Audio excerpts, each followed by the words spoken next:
कभी सोचा है जब हम इस दुनिया से चले जाएंगे तो हमारी कब्र में क्या होगा? क्या अंधेरा छा जाएगा या रोशनी आतरेगी?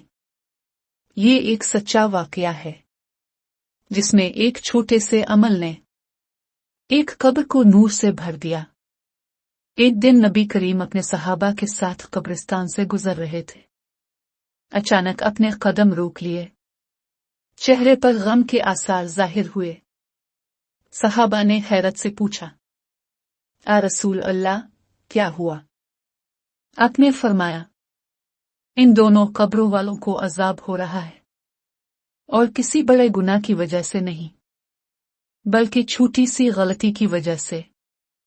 एक शख्स पेशाब से परहेज नहीं करता था और दूसरा लोगों के दरमियान चुगली करता था।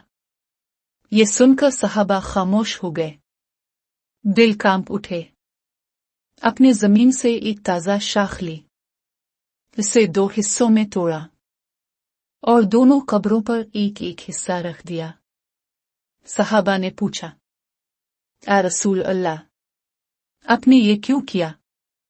आपने फरमाया, जब तक ये शाख तर रहेगी अल्लाह के हुक्म से इन दोनों पर अजाब में कमी रहेगी।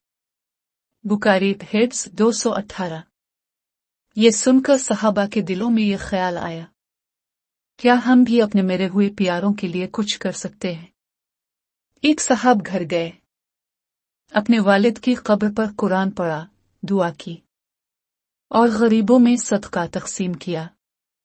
रात को जब वो सोए तो ख्वाब में अपने वालिद को देखा। वालिद मुस्कुरा रहे थे और कह रहे थे, ए मेरे बेटे, आज मेरी कब्र मुनव्वर हो गई है। अल्लाह तुम्हें जज़ाई खैर दे। तुम्हारे सदक़े ने मेरी कब्र को रोशनी दे दी है। छोटे गुनाहों को कभी मामूली ना समझो। पाकीज़गी ईमान का हिस्सा है। और याद रखो, सदका, दुआ और कुरान की तिलावत ना सिर्फ जिंदों के लिए बल्कि मरने वालों के लिए भी नूर और रहमत बन जाती है। अगर तुम चाहते हो कि तुम्हारी कब्र भी नूर से भर जाए तो आज ही नियत करो, किसी गरीब की मदद करो, अपने मरहूमीन के लिए दुआ करो। अल्लाह हमें अमल की तौफीक दे। रोशनी का सफर को सब्सक्राइब करो। ऐसी मजीद रूहानी कहानियां तुम तक पहुंचती रहें।